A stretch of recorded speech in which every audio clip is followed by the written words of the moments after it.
Step forward, please.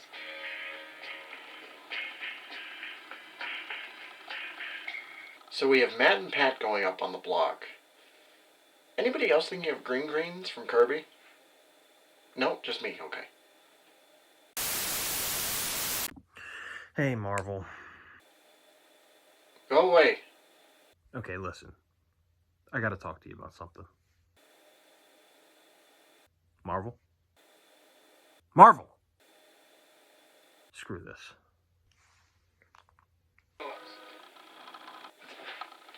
Seriously, does everyone have the power to turn off my fucking TV? Thank God we all have that function. I really should have seen this coming. Hello, Swfte. Can I help you? Yeah, I'd like to know why you did a Batman review with AJ before doing one with me.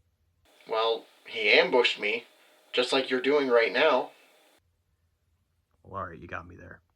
Alright. I already know you want to do a video with me, but, what do you want to talk about? Batman Begins. Really? I mean, I guess, but I just never would have thought that'd be your first choice. I would have said the Arkham games, but you did those already, even though I'm a co-host on Intensive Treatment. There's still Arkham VR and Shadow. Please, God, no! Alright, it's settled. So, let's take a look at Batman Begins, the video game. How'd you get the game in your hand? Don't ask.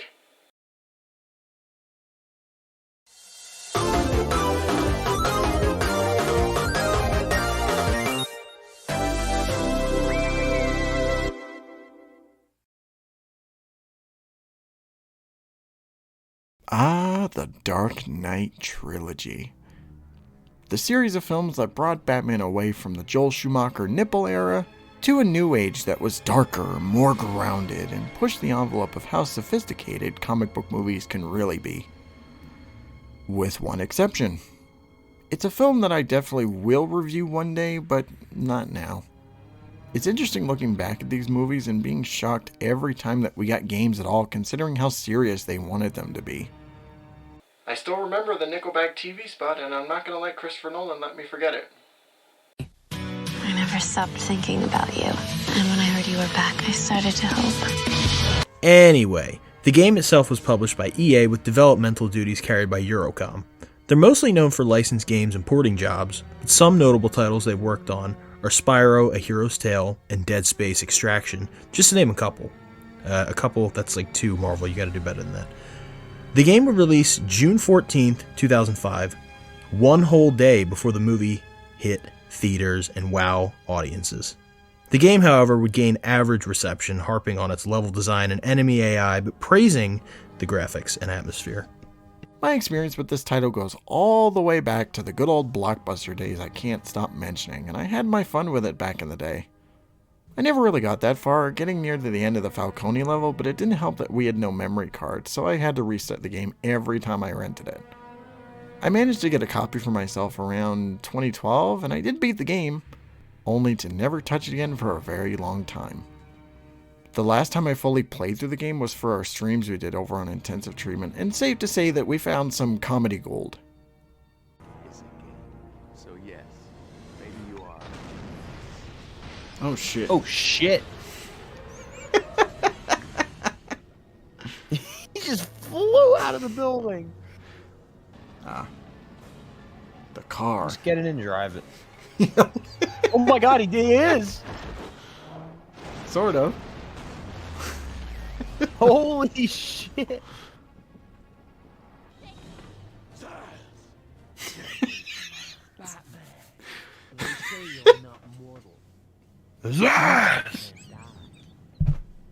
Holy shit, that was crazy.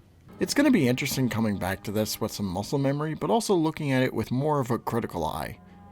The version I'll be looking at is the PlayStation 2 copy that I've owned for so long. Swfte has the Xbox version, and looking at some comparisons, they're not all that different besides the PlayStation 2 being blurrier than the other two consoles. Are we getting around to the story or not? We're just getting there. Robin? Robin. Yeah. As in Robin the Boy Wonder? Oh, for some reason I was thinking of Joseph Gordon-Levitt. No. So like other games, the story is a condensed version of the movie's plot, so there's no real point to recapping it since you can just watch the movie, which I highly recommend doing. Even then, this game follows it beat for beat pretty closely, with most of the major scenes and set pieces getting levels dedicated to them. From taking on Falcone to infiltrating Arkham Asylum, everything is accounted for, and part of me commends how closely they stick to it. Though part of me wishes they could have added an extra villain or two from the comics, but that's just what I'm used to. Cutscenes are represented with only clips from the movie itself, and this is a very strange approach. It takes you out of the experience going level to level, and they're edited like trailers or some crappy music video that forgot to add the music. Also, the narration is pointless, since most of the time, it's just telling you what's happening while it's happening on screen. Not to mention, the sound is heavily compressed and sounds like crap. Most of the principal cast, aside from Gary Oldman, reprise their roles from the film, and that is a rare sight from a movie tie-in. Most of the time they get the lead actor and the villains, but the fact that they got Tom Wilkinson, Mark Boone Jr., and even the blink and you'll miss it cameo of Zaz played by Tim Booth is pretty cool. Performances are pretty solid compared to the other tie-ins, with Christian Bale and Michael Caine being the clear winners among the others. So, tell me about the rabbits. Can you be more threatening? Tell me about the rabbits. When it comes to the others like Liam Neeson, Morgan Freeman, Tom Wilkinson, and Ken Watanabe, they're good. Tom Booth is deliciously over the top, which is fun to watch, and Cillian Murphy is okay, but sometimes he sounds like he's sleepwalking through his lines. Katie Holmes is by far the worst, but that's mostly due to the material she was given, with it being 90% screams. I mean, what else did they expect they were going to give her, though? I guess on that topic, the writing overall is pretty decent and fits with the vibe of the movie. I find it funny, however, that Michael Caine himself threw some shade on the game's writers for certain lines that he performed. This is a very funny script that was written by an American. An American's idea of why an Englishman speaks is there's a line, make haste, which is very Shakespearean, but the butler would have just said, hurry up, sir. That's it. Now we have reached gameplay. Finally. You got somewhere to be? I'm just saying, we don't have all day here. Like you have something more important to do other than this. Well, I have a lot of things. But whatever. Gameplay. Let's begin with combat, because... You're unoriginal? No. You're dumb? No. Anyway, square is to punch and triangle is to kick. Circle has multiple uses, including a defense break for when they decide to block your attacks, a multi-attack for when they ambush you so it gives you a bit of breathing room, or a final attack which happens when their health is low enough. You can vault over them with X, and there are finishers that are used mainly for the last thug standing. Or crawling in most cases. Some gadgets from your arsenal can be used during combat, and these range from smoke grenades, flashbangs, and even an HF transponder, which summons a flurry of bats, which I didn't even know existed till this very moment. But overall, I think combat's pretty good. It has a lot of fun and cool ideas, while not being so over the top that it makes me want to toss my freaking controller across the room. Not as innovative or as exciting as future Batman games would become, but a nice easy time with some solid mechanics. I find the combat serviceable, but it can become tedious. Since you're targeted to one thug at a time, the others might get some hits on you, and it racks up the damage in due time.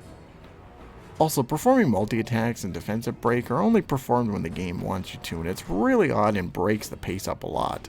I wish you could perform them when you wanted to, like have circle be the defensive break and hold a shoulder button and circle to do the multi-attack. Also, the finisher animations get old. Fast. Maybe it's because you suck. Whatever, bloat. You promised you wouldn't call me that outside of IT. Christ, this is going to be a long video. Stealth is presented in one of two ways, with the first being just sneaking up and doing a silent takedown or just completely ignoring them. In some cases, you can grab them from hanging on the ceiling, but those are far and few between. I mean, stealth is even more of a cut and dry scenario for me than combat is in this case. To put it bluntly, it stinks. I mean, let's face it, is it horrible? No. But it's really wonky and frankly irritating to play through. The sections are tedious, and the amount in which you can do is so limited that it really just becomes a whatever kind of time for me. To me, it's very basic. Not just for the fact that it's only one animation, but it also feels very telegraphed and there's not a way to spice things up with it. Also, in cases where you're meant to sneak past and not be noticed, it's pretty easy, especially with how linear this game is, which we'll get into later. Considering how much influence Splinter Cell has on this, I thought they would use it to their advantage, but nope! They did nothing, so let's move on. Aside from the flashbangs and smoke grenades, there are other gadgets you'll be relying upon for your adventure. First is a lockpick, and these suck. Every lock is the same and they never change up the approach.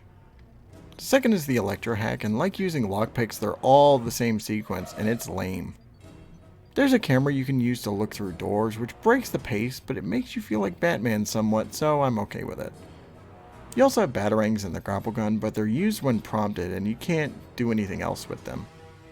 The D-pad will cycle through them with L1 to make use of them. Gadgets kinda suck. They get you through the game, but besides not being interesting, they're just repetitive to use. The fact that there's no real room to experiment is what kills it for me. There's nothing else to really say about them other than they're so underwhelming. Lockpick, huh? Well, I like the inclusion of the lockpick gadget and was glad to see it be a part of the game. Initially. For me personally, it's not a bad mechanic, but it definitely can feel a bit tiresome to have to keep going through the same ordeal every time with no real variation or flow. It just feels repetitive, I don't know. As for the batarangs, who doesn't love them? But like Marvel mentioned, there's no real way to use them outside of being prompted, so it kind of defeats the purpose of having a designated gadget wheel, or whatever, if you will. And the grapple gun? I'm not even going into it. If I can't use it on the go, why even bother? When it comes to traversal, you can crouch walk by clicking the stick and gliding by holding X. Not to forget, Batman has a fucking double jump in this game. Realistic universe my ass. I guess we should talk about the reputation meter. In most cases, Batman will need to break apart a structure to scare criminals, in which they can drop their guns and never pick up again. Make that make sense.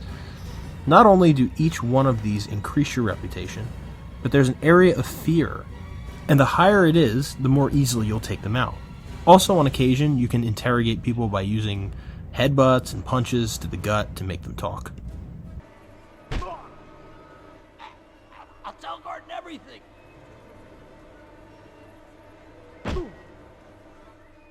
I'm wearing ladies' underwears. What the hell was that? My take is that it's a neat idea in theory. Fear plays a huge role in the movie, so to see it incorporated into the game is very cool. But on the other hand, it's basic and very obvious what to do. I will give them props for the idea, but it needed some more work. However, seeing the Bat Demon when they're scared shitless is worth it to me. Lastly, we have the Batmobile, and hot take, I like driving this way more than the Arkham Knight Batmobile. Boy, the fan base is gonna hang you for that one. They already tried since I talk shit about Origins. Well, we're correct, because that's the best game. It's Asylum. That's the best game. Right, you are. Go watch Intensive Treatment. Anyway, there are two of these Batmobile sections, and they're both really fun. They're heavily inspired by Burnout 3, but unlike those games, you're a tank that can drift. X is to accelerate, and you can boost with R1. Square has you reverse, and when prompted, you can shoot missiles with L2, and they work just like how they did in Arkham Knight. I didn't realize it till this video, but L1 gives you a rear view, circle has you jump, and triangle is for camera? Anyway, the Batmobile is a blast and one of my favorite things about this game. It controls like a dream and it is immensely satisfying tearing through vehicles with no casualties. Somehow. Some advice I can give you is to grab these pill-shaped spheres to fill the boost and make sure not to hit the cars without arrows because you'll lose health fast. The Batmobile's a mixed bag for me because I like the level designs, but you can't really do anything outside of that. I mean, not that I'm expecting a 2005 video game to be Arkham Knight, but, you know, it'd be nice to have a little bit of variation, I guess, in terms of mission type. I don't know, it just feels a little stiff. But overall, I do think that the precursor Batmobile driving mechanics and overall levels are pretty good, considering we got Arkham Knight 10 years later, and, you know, Arkham Knight's Batmobile driving isn't that great. I actually kind of enjoy aspects of this one better. It just feels more tried and true to what the Batmobile is supposed to be. It's supposed to be a traversal for Batman to get around the city. A lot easier. Not a tank. I mean, say what you will. The Tumbler's a tank. But it's not a battle mode fueled nightmare. I don't know.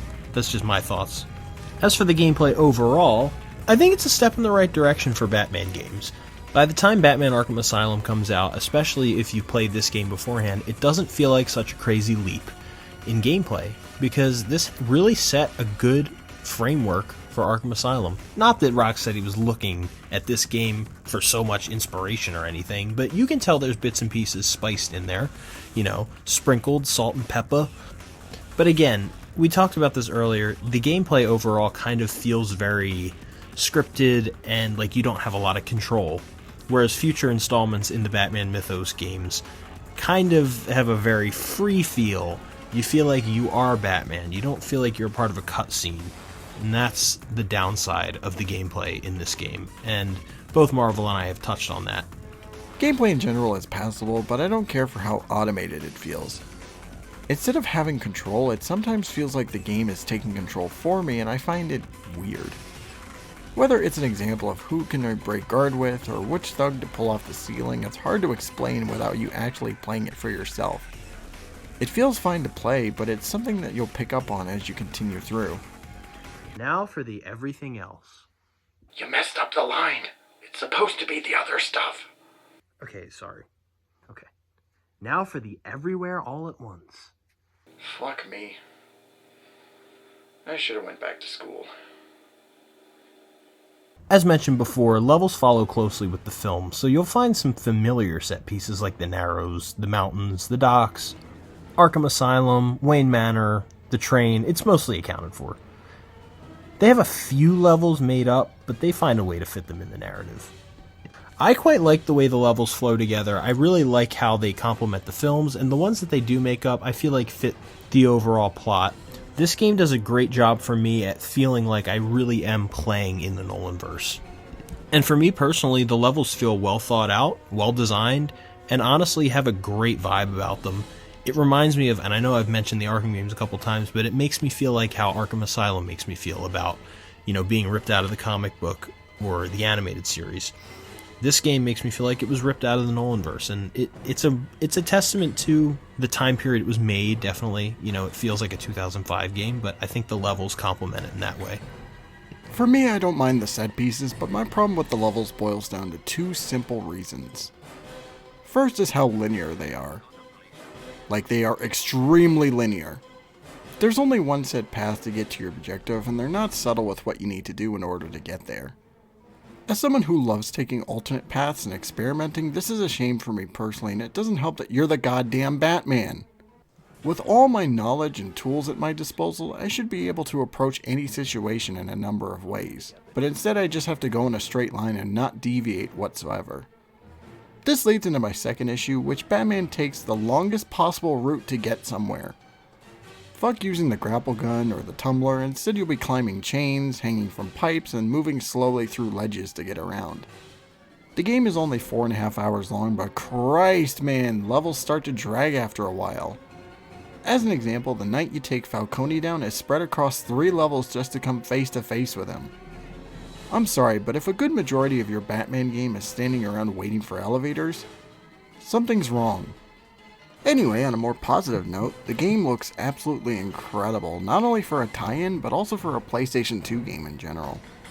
From models, environments, and even the lighting looks beautiful, and the aesthetic is just like the movie, and it adds to the experience. What can I say about the graphics? I think they're good. It definitely is dated, and it feels like 2005, but it's good, and they complement the game as a whole. I personally like the kind of graphics that this game has. I think when you get games looking too realistic, it can get sort of misplaced for me, and it takes me out of the game a little bit. Don't get me wrong. Realistic graphics can look good. Arkham Knight made sure of that. That game does a great job at making things look incredibly detailed and amazing, but also feeling like a video game. And Batman Begins just feels like a video game. It doesn't feel realistic at all, but that's what I love about it. It feels super 2005. It feels nostalgic. And I don't know. I love the way the textures look. I love the way the game plays with the graphics. And it's just an acquired taste.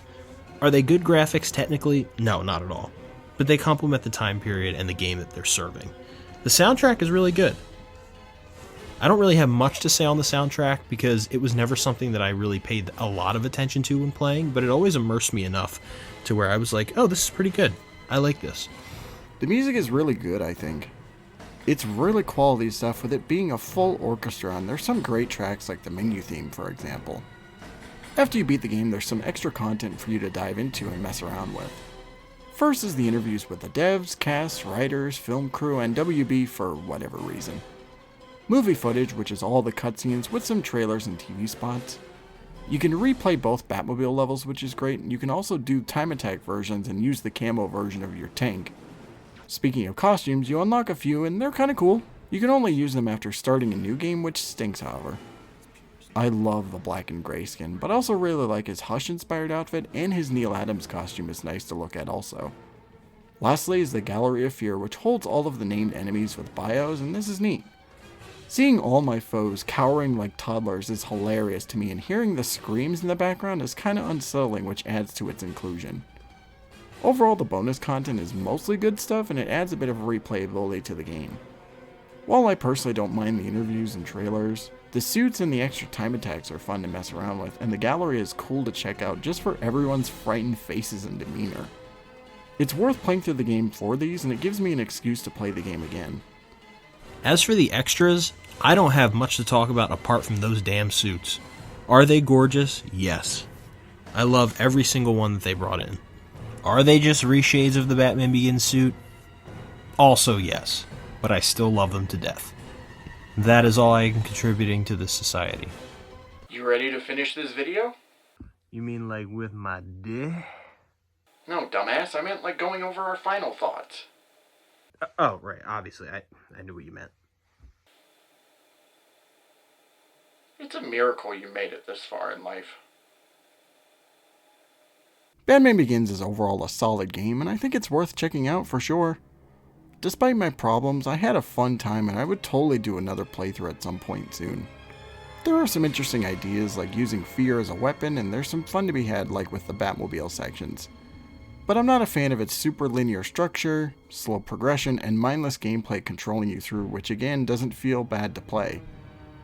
This is by no means a precursor to the Arkham formula, but I think they had similar ideas which bled through to that series, with their take faring much better. Regardless, I would definitely come back for this, maybe for an LP or even a stream series down the line. As for my final thoughts, I think this game is a lot of fun. It's a great addition to the Nolanverse and serves as a satisfying companion piece to the film. Is it perfect? No. But it doesn't have to be. It's as 2005 as it gets, and I love it for that. It's not some revolutionary Arkham blueprint like everyone on the internet is making it out to be right now. Just for nostalgia bias, by the way. But it is a really good time. With some hilarious voiceover lines, might I add, like Zazz. So in the end, I really do enjoy this game, and I would urge everyone to pick up a copy if you can find one. It's not that hard to find, but I would pick up a copy and play it for yourself. I think you'll really enjoy it, especially if you love games from this era, and if you love Batman. If you love Batman, why wouldn't you play the game? What's holding you back? If you come across this, I would say pick it up for a low price and try it for yourself, because you might find some things to enjoy here. Be the Batman and show them what real fear is. Do I look like a cop? Well, thanks for a good time, Swfte. Because I'm feeling generous, why don't you tell the people where they can find you? Well, Marvel, thank you for having me. I got some music I'm working on. I got some videos for the channel I'm working on, but mainly in the YouTube side of things, Marvel and I are doing a lot of intensive treatment videos, so you can go check that out. I'm sure he's going to put it in the link below or right there. Right down there. You know what you're thinking. You know what you're thinking. I know you. So anyway, anything planned for your next review? Avengers? Wait, you're serious? Trying to call it 26. You're not BSing everyone again, are you? Nope. I don't believe you. No, I'm serious. I'm looking at Avengers. And by that I mean Lego Marvel's Avengers. Son of I knew it'd be fun to fuck with him. So in actuality, we're not going to be taking a look at Lego Marvel's Avengers, because I don't really care. But I thought instead that we'd actually look at Miles Morales, because, well, I'm in a kind of a Spidey fix right now, and I kind of teased you guys with it with the Captain America video, so yeah, let's do that instead. But in the meantime, hope you all have a great night. Thank you all so much for watching, and take care of yourselves.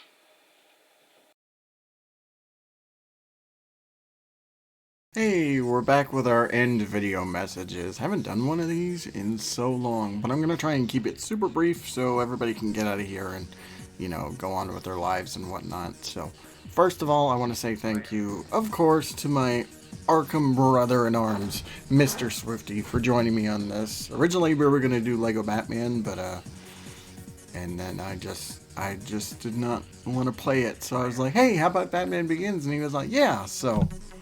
yeah, this was a video I meant to put out back in November, or at least I wanted it to be out in November, because after Freddy vs. Jason, you know, have some stuff for the next little bit here, but, anyway, that's not important. So I guess I should be letting you know what's happening next with the channel. So I think next I'm going to start working on Miles Morales, is going to be the next video I'm working on. And then I have some big plans after that, so I can't wait to share with you guys what I have in mind, and it's gonna be huge. And also we got a whole bunch of stuff planned this year on all my channels, because as of this year, 2026, it'll be my 10th anniversary on YouTube. So I got a lot of stuff cooking here, and I can't wait to share it with all of you. But anyway, I'm gonna get out of your hair. I'm gonna start work on the next video. But in the meantime, I hope you all have a great night. You all heard the stuff earlier, so yeah, anyway, take care, everyone.